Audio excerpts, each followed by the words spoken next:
이제 오늘 아침 우리에게 주시는 하나님의 말씀입니다. 구약성경 예레미야 12장 1절부터 6절까지의 말씀입니다.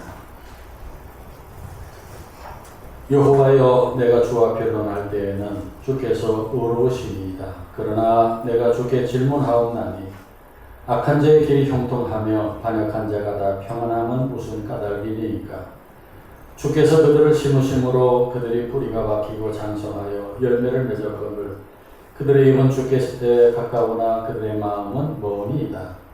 여호와여, 주께서 나를 아시고 나를 보시며 내 마음이 주를 향하여 어떠함을 감찰하시오니 양을 잡으려 끌어낸 것 같이 그들을 끌어내시되 죽일 날을 위하여 그들을 구별하옵소서.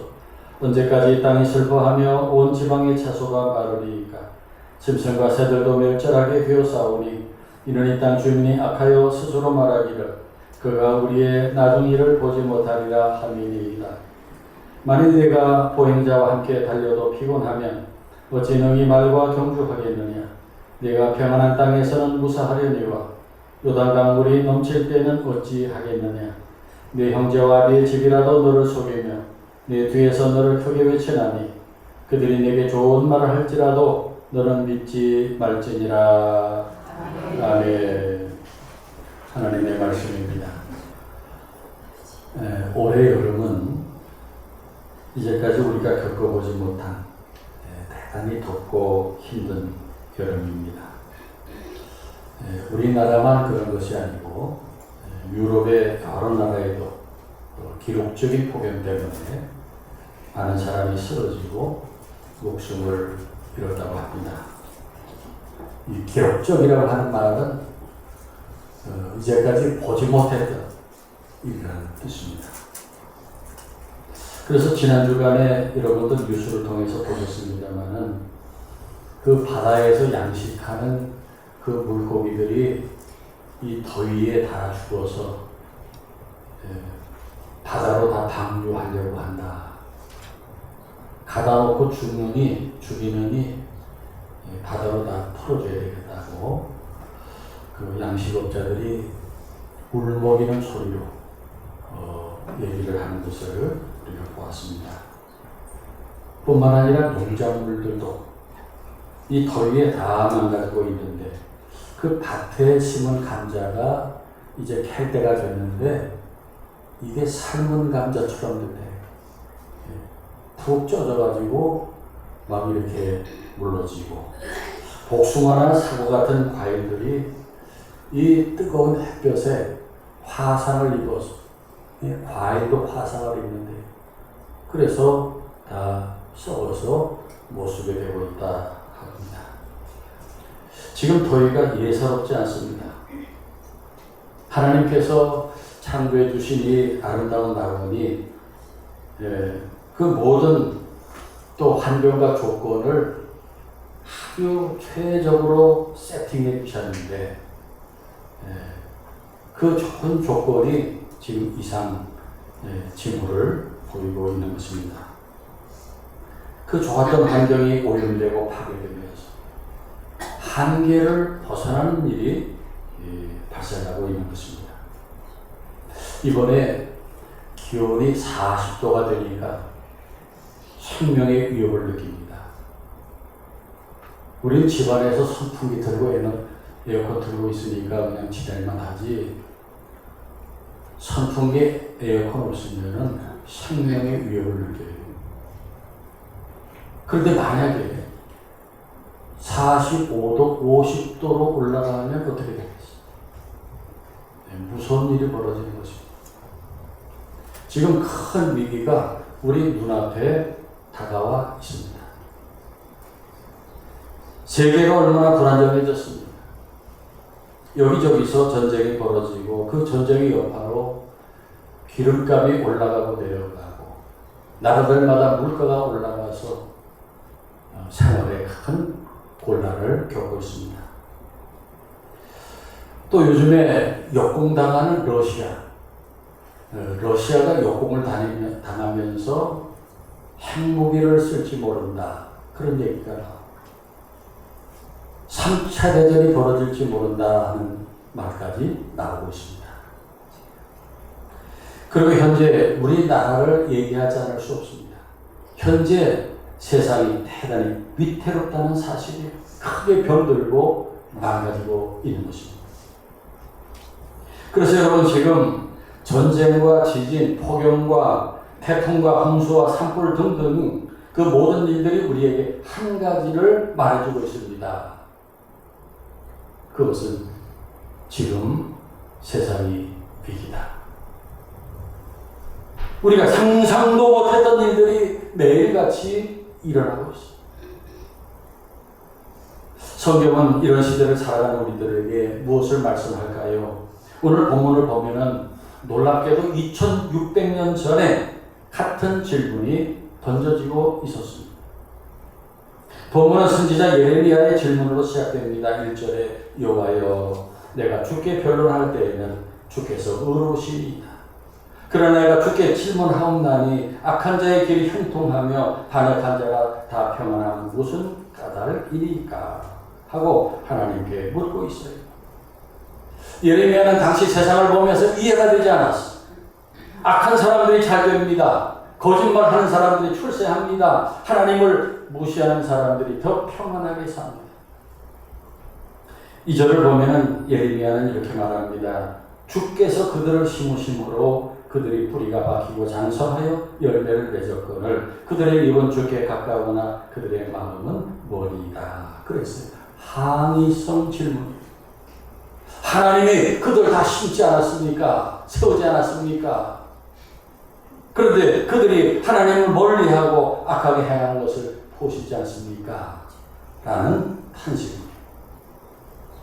3절에서는 자신의 억울함도 얘기합니다. 여호와여 주께서 나를 아시고 나를 보시며 내 마음이 주를 향하여 어떠함을 감찰하시오니 양을 잡으려고 끌어낸 것 같이 그들을 끌어내시되 죽일 날을 위하여 그들을 구별하옵소서 그랬는데 한마디로 자신의 억울함을 아시지 않느냐 하는 그런 호소입니다.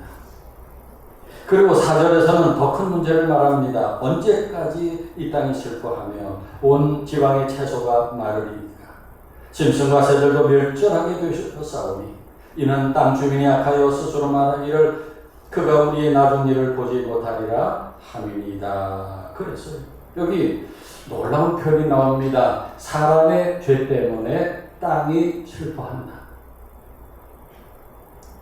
성경은 오래전부터 우리 인간의 죄가 인간에게만 피해를 입히는 것이 아니라 창조세계 전체를 병들게 한다고 말씀합니다.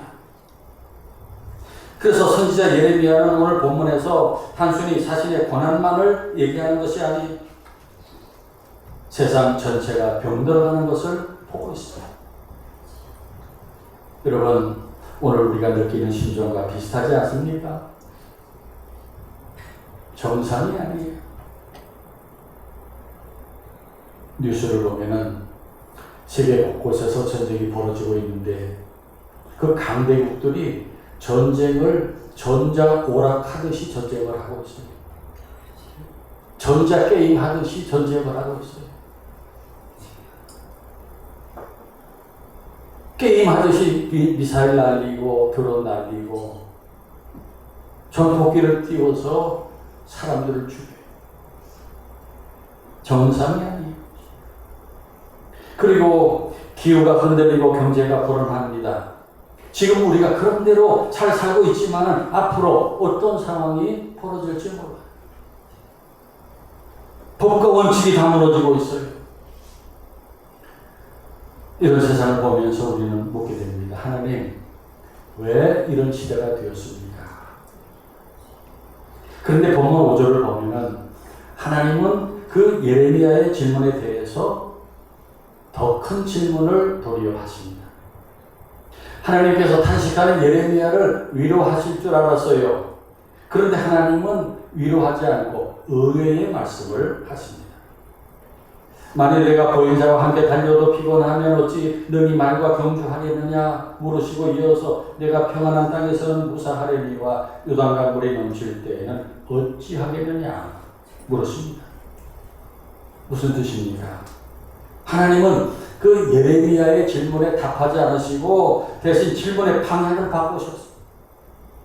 왜 이런 시대입니까? 라는 질문에 하나님은 너는 이런 시대를 살아갈 준비가 되어 있느냐? 라고 물으시는 것입니다. 피곤하지 않고 달릴 수 있느냐를 물으십니다. 여기 요단강물이 넘친다 하는 표현이 있습니다. 그 요단강이 평소에는 깊지 않고 쉽게 건널 수 있습니다. 그러나 봄이 되어서 비가 많이 오고 하면 강이 범람합니다. 길이 없어집니다. 사람들의 그 삶의 방식이 크게 바뀌게 돼요. 그래서 당시 사람들은 그 시기를 두려워했어요. 그래서 요단강이 물이 넘친다라고 하는 말은 이제 평범한 일상이 끝나고 상당히 걱정스러운 상황이 시작된다 하는 그런 뜻이었어요. 그래서 하나님은 말씀하십니다. 지금은 아직 평안한 땅이다. 그러나 요단강물이 넘칠 때가 온다. 저는 이 말씀이 이 시대를 살아가는 저와 여러분에게 주시는 하나님의 말씀이라고 믿습니다. 그런데 하나님은 우리에게 위기를 알려서 두려움을 주시려는 것이 아니라 그 위기의 때를 헤쳐나갈 수 있도록 준비시키십니다. 성경을 보면 하나님은 언제나 위기를 미리 알려주신 걸 볼 수 있어요. 노아에게는 노아 홍수 심판 전에 그 심판에서 살아남을 방주를 만들게 하셔서 노아의 가족을 살려주셨습니다. 애굽에 내려간 요셉에게는 바로의 꿈을 해몽하게 하셔서 7년 풍년 동안에 7년 흉년을 준비하게 하셨습니다. 우리 예수님도 십자가 지시기 전에 제자들에게 환난이 있을 것을 말씀하셨습니다. 하나님은 미래에 다가오는 그 환난을 감추시지 않고 미리 준비하게 하시는 것을 볼 수 있습니다. 과거 우리나라에도 그런 훈련이 있었습니다만은 이웃나라 일본에서는 그 자주 지진이 일어나기 때문에 그 지진 대피 훈련을 정기적으로 합니다. 그래서 실제 지진이 일어났을 때 미리 훈련했던 사람과 그렇지 않은 사람은 크게 차이가 나요. 대처하는 행동이 다릅니다. 훈련이 그 지진을 없게 할 수는 없지만은 그러나 훈련이 위기 속에 생명을 지켜줍니다. 우리의 신앙도 같습니다. 평안할 때 드리는 이 기도가 우리 앞에 오는 위기를 없게 할 수는 없어도 위기의 날에 그 기도가 나를 지켜줍니다. 평안할 때 들었던 말씀이 위기의 시간에 우리가 견디고 살아갈 힘을 줍니다. 그리고 위기에 대해 어떤 일이 벌어질까요?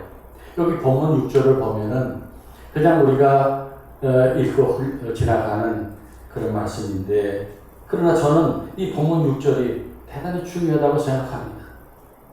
하나님은 말씀하십니다. 내 형제와 아버지의 집이라도 너를 속이며. 예레미야에게 가장 큰 상처를 준 사람들이 원수가 아니었어요. 가족이었어요. 친구였어요. 고향 사람들이었어요. 왜 하나님은 이 말씀을 하실까요? 앞으로 다가오는 위기는 자연만 흔드는 것이 아니라 사람과 사람의 관계, 신뢰, 애정, 우리들이 몸담고 있는 가정이나 공동체까지 흔들 수 있다는 말씀이에요. 위기가 오면 언제나 인간 관계가 깨지는 것이 동반되는 것을 볼 수 있습니다. 사랑하는 여러분, 오늘 우리가 겪고 있는 폭염은 단순히 지나가는 위기가 아닐지 모릅니다. 우리를 향한 하나님의 경고일 수 있어요. 하나님은 예레미야에게 요단강물이 넘치지 않을 것이다 라고 말씀하지 않으셨어요. 요단강물이 넘칠 때가 온다고 말씀하셨어요. 그 말씀은 겁을 주기 위한 말씀이 아니라 위기를 준비하게 하시는 말씀입니다. 오늘 하나님은 우리에게 묻습니다. 너희는 이 흔들리는 세상 속에서 위기의 시대에 믿음으로 살아갈 수 있느냐? 헤쳐나갈 수 있느냐? 물으십니다. 우리의 믿음이 어떠냐고 물으시는 거예요. 사랑하는 여러분, 지금 세상이 무섭게 변하고 있습니다. 기후도 변하고 경제도 변하고 직업도 변하고 산업도 변하고 국가도 변하고 세계가 변하고 있어요. 그러나 하나님을 믿는 사람은 변하는 세계를 두려워하는 사람이 아니라 변하는 시대 속에서 믿음으로 환난을 헤쳐나갑니다. 그러므로 지금은 우리가 두려워할 때가 아니라 요단강물이 넘치기 전에 믿음으로 준비해야 될 때입니다. 그러면 우리는 무엇을 어떻게 준비해야 할까요? 첫째, 가정에서 믿음을 자녀들에게 전해줘야 합니다. 위기의 시대에 신앙이 중요해요. 큰 환난이 닥칠 때 내 자녀들이 그 파도를 어떻게 쳐나가겠어요? 그들에게 믿음이 있어야 해요. 그래서 내 자녀들에게 무엇보다 필요한 것이 믿음이고 그 믿음의 전수는 가정에서 가장 효과적으로 이루어질 수 있습니다. 유대인들이 나라를 잃고 성전도 잃었어요. 그런데 믿음을 잃지 않았어요. 왜? 가정에서 자녀들에게 믿음을 심어줬기 때문에.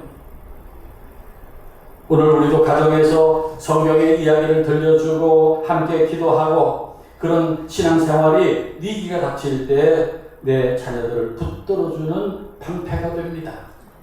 믿습니까? 두 번째로 위기의 때에 교회가 강성해져야 합니다. 오늘날 희망이 어디 있어요? 교회 외에 희망이 없어요. 믿습니까? 희망은 교회밖에 없어요.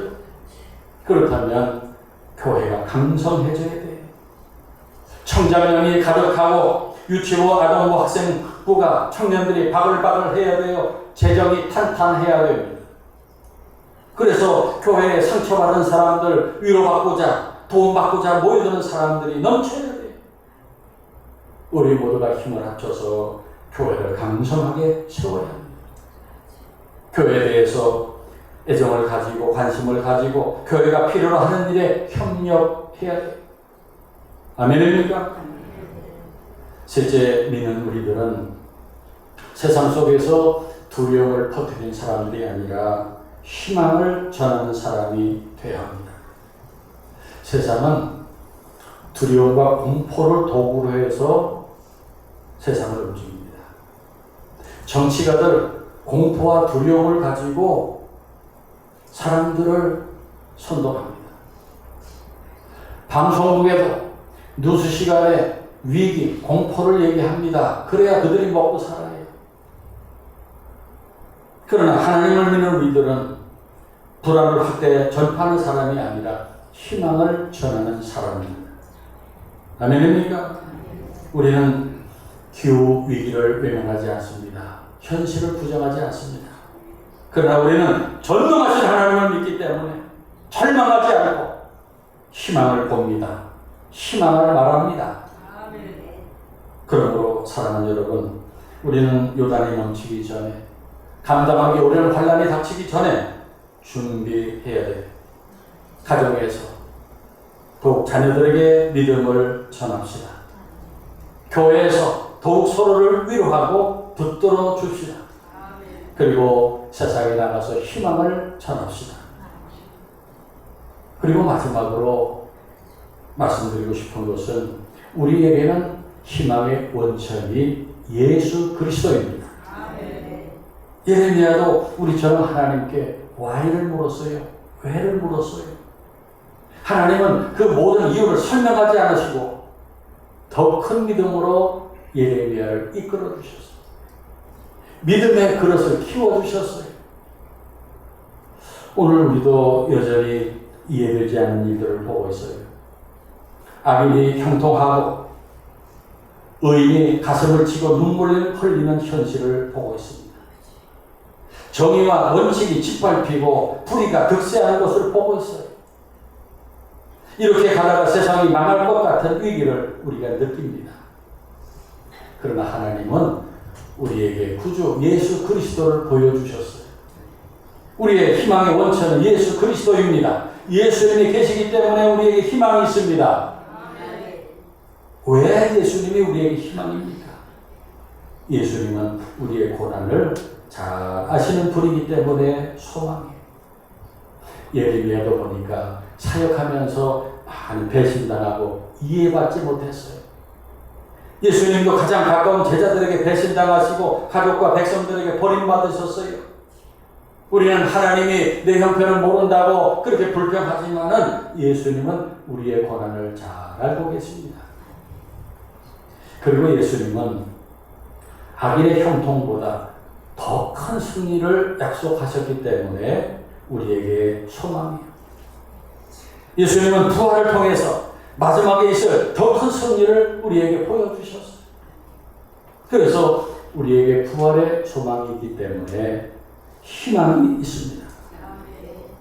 그리고 예수님이 우리에게 희망을 주시는 것은 우리의 환경보다도 우리 자신을 먼저 변화시키시기 때문에 소망이 되십니다. 예레미야는 왜 악인이 악인을 벌하지 않으십니까? 라고 하나님 앞에 항의했지만 하나님은 내가 환난의 때를 살아갈 수 있느냐고 물으셨어요. 그처럼 예수님도 우리 삶에서 환경을 먼저 바꾸시기보다 사람을 먼저 바꾸십니다. 나를 먼저 바꾸십니다. 내 믿음의 그릇을 크게 하십니다. 그래서 위기의 때를 헤쳐가게 하십니다. 믿습니까? 저 중동의 투르키예나 이란 같은 나라를 보면은 그 카펫을 잘 만들고 사용합니다. 그런데 그 카펫은 뒤집어 보면은 거기 실밥이 엉켜 있고 매듭이 튀어나와 있고 이게 무슨 그림인지 알 수가 없어요. 아름답지 않아요. 그런데 뒤집어서 앞면을 보면은 아주 정교하고 아름다운 그림이 수놓아져 있어요. 지금 우리가 보고 있는 것은 인생의 뒷면이고 세상의 뒷면을 보고 있어요. 그러나 하나님은 그 모든 일을 통해서 가장 아름다운 그림을 완성해 가고 계십니다. 믿습니까? 그래서 우리 눈에는 다 엉망진창이고 위기로 보이지만은 그러나 그 위기를 다스리고 합력하여 선을 이루어 가시는 이는 전능하신 하나님이십니다. 그래서 하나님의 역사가 완성되면 분명히 놀랍고 아름다운 작품이 될 것입니다. 믿습니까? 할렐루야! 그러므로 오늘 우리는 세상의 위기보다 몇백 배 더 크고 강하신 하나님을 바라보면서 소망 가운데 믿음의 길을 힘차게 걸어가는 모두가 되시기를 축원합니다. 축원합니다. 기도하겠습니다. 자비하신 하나님, 큰 위기가 다가오는 이때 저희들 세상이 흔들리지 않게 해달라고만 기도하지 않겠습니다. 요단강물이 넘쳐도 흔들리지 않는 믿음을 주시옵소서. 우리 가정이 자녀들에게 믿음을 전해주는 가정이 되게 하시고 우리 하늘교회가 서로를 붙들고 사랑하는 공동체가 되게 하시며 우리가 세상에 나가 염려와 두려움을 전하는 사람이 아니라 하늘의 소망을 전하는 사람이 되게 하옵소서. 예레미야를 준비시켰던 주님 하나님께서 오늘 우리를 다가올 시대를 감당할 사람으로 준비시켜 주시옵소서. 예수님의 이름으로 기도하옵나이다. 아멘.